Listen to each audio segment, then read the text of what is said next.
Cek. Assalamualaikum warahmatullahi wabarakatuh.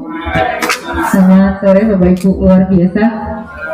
Sebenarnya tadi saya mau ice breaking, cuman waktunya terbatas sekali. Saya tuh harusnya setidaknya 1,5 jam. Ini saya hanya diberi waktu sekitar 40 menit Bapak dan Ibu.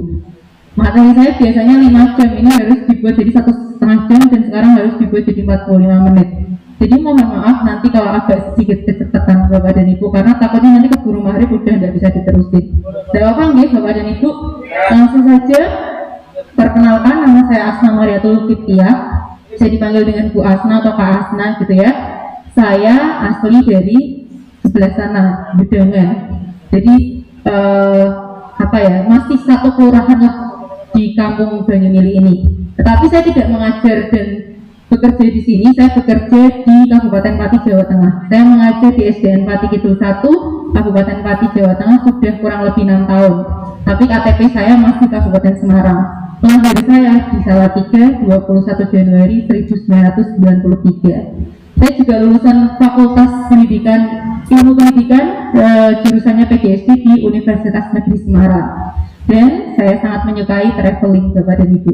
Itu mungkin sedikit dari saya. Nanti kalau ingin ada yang tahu lebih tentang saya bisa buka Instagram Asna Mariatul, bisa buka YouTube Asna Mariatul, bisa email asnamariatul@gmail.com. Itu Bapak dan Ibu tentang saya.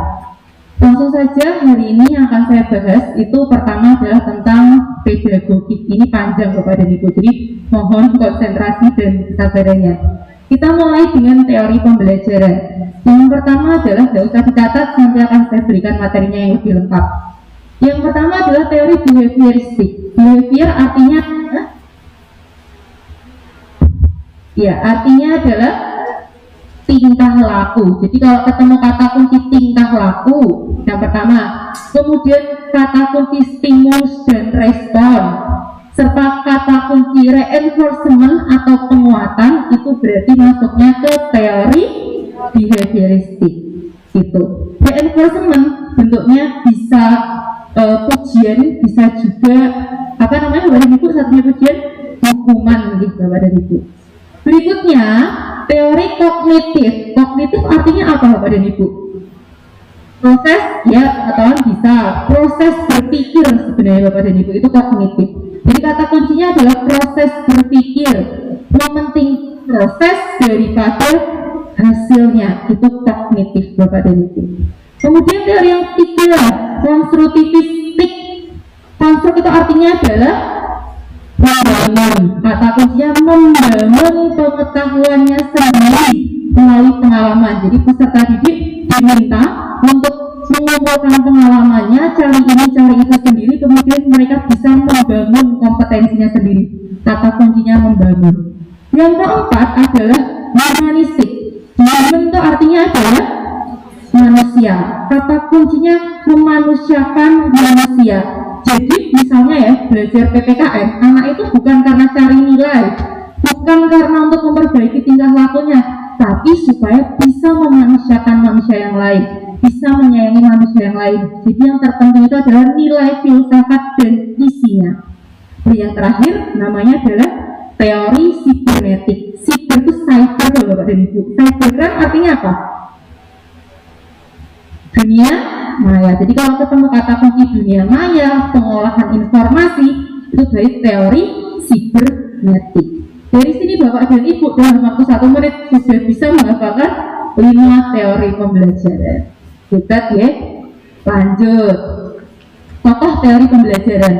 Berbicara dengan tokoh teori pembelajaran, itu kita bagi jadi 2 kubu. Satunya adalah kubu teori kognitif, satunya kubu teori behavioristik. Yang paling banyak itu kognitif. Yang pertama kita mulai yang namanya adalah Jerome Bruner alias Bruner.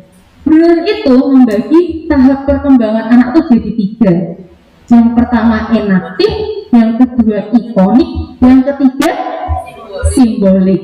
Nggak usah dihafalkan artinya, panjenengan saya kasih contohnya saja. Tahap enaktif, anak kecil ya, misalnya kelas 1 SD, itu untuk mengajarkan angka 3 nggak bisa.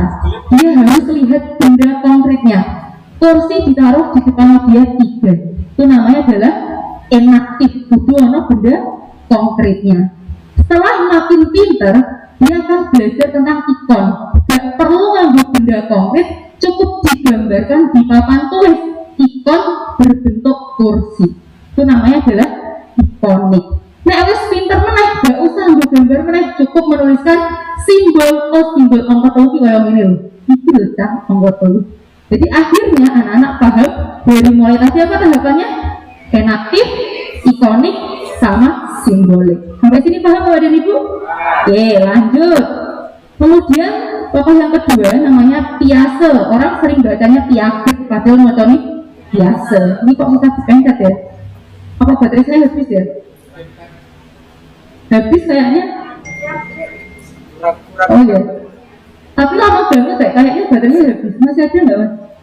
Baterai ini? Ini nggak bisa dipencet. Ini di sini aja nggak? Yang ini. Ini. Ada nggak baterai ini?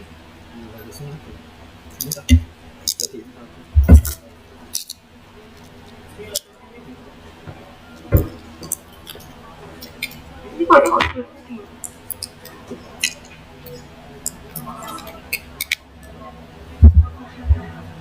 Kali ini.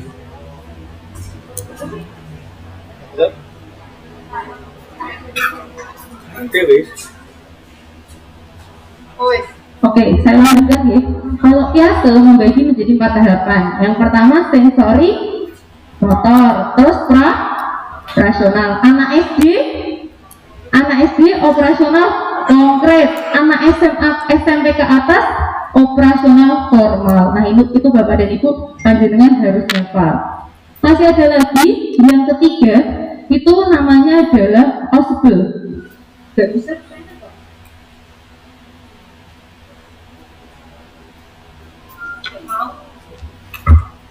baterainya ini kayaknya atau ganti punya siapa?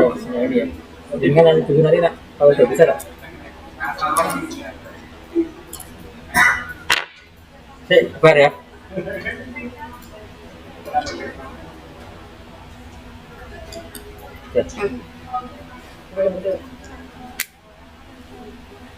Oke, kemudian ada ausbel. Ausbel itu mengatakan bahwa yang namanya pembelajaran itu harus bermakna. Misalnya, bocah itu belajar tentang bangun ruang. Percuma nek ngerti rumusnya tapi nggak bisa aplikatifnya. Jadi anak-anak ini sesok nek bertiga pembelajaran ini paham piye carane gawe akuarium sing bentuke kubus. Iso gawe kolam renang sing bentuke kubus. Itu namanya adalah pembelajaran yang bermakna menurut Ausbel. Berikutnya menurut Ganya, memang para teoriawan ini rata-rata orang matematika walaupun nggak semuanya. Kalau Ganya bilang yang namanya pembelajaran itu terbagi menjadi 2, objek langsung, objek tak langsung. Misalnya tadi ya pembelajaran tentang bangun ruang. Nah objek langsung kayak anak-anak belajar macam-macam bangun ruang, rumusnya bangun ruang, mereka tahu tentang fakta dan datanya. Tetapi secara tidak langsung mereka belajar tentang objek tidak langsungnya.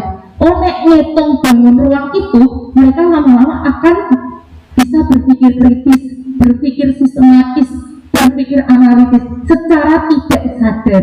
Itu adalah teori menurut Ganya. Bacanya bukan Ganya ya, tapi Ganya. Berikutnya, yang kelima itu Gestalt. Gestalt itu bilang, percuma kowe nek mudeng apa-apa tapi orang mudeng pengertiannya. Jadi dia harus tahu yang namanya bangun ruang adalah titik-titik. Yang namanya bangun datar adalah titik-titik. Itu menurut Gestalt. Jadi harus tahu pengertiannya. Kemudian tokoh yang sama kognitif yaitu behavioristik. Yang pertama adalah teori yang mencetuskan yang namanya pembelajaran itu harus ada stimulus respon. Namanya Thorndike, Bapak dan Ibu. Thorndike yang bilang stimulus respon. Kalau saya ngomong soal reinforcement berupa ganjaran dan pujian itu siapa? Yaitu Skinner, Bapak dan Ibu. Yang menghukum-hukum itu adalah Skinner. Dan yang ketiga ada lagi yang ngajarin tentang pembiasaan. Misalnya pembelajaran itu saat sebelumnya kudunya nyanyi Indonesia Raya, saat itu kudu nyanyi lagu daerah. Itu yang ngajarin adalah Pavlov dengan konsepnya pembiasaan. Jadi itu dia Bapak dan Ibu tentang teori pembelajaran dilihat dari tokoh-tokohnya. Nah ini berarti jawabannya apa? Belajar adalah perubahan tingkah laku. Emang guys, behavioristik tadi betul? Betul pasti. Nah ini pencet. Ini jawabannya apa? Ya, simbolik karena ada angka 9, angka 7 dan seterusnya.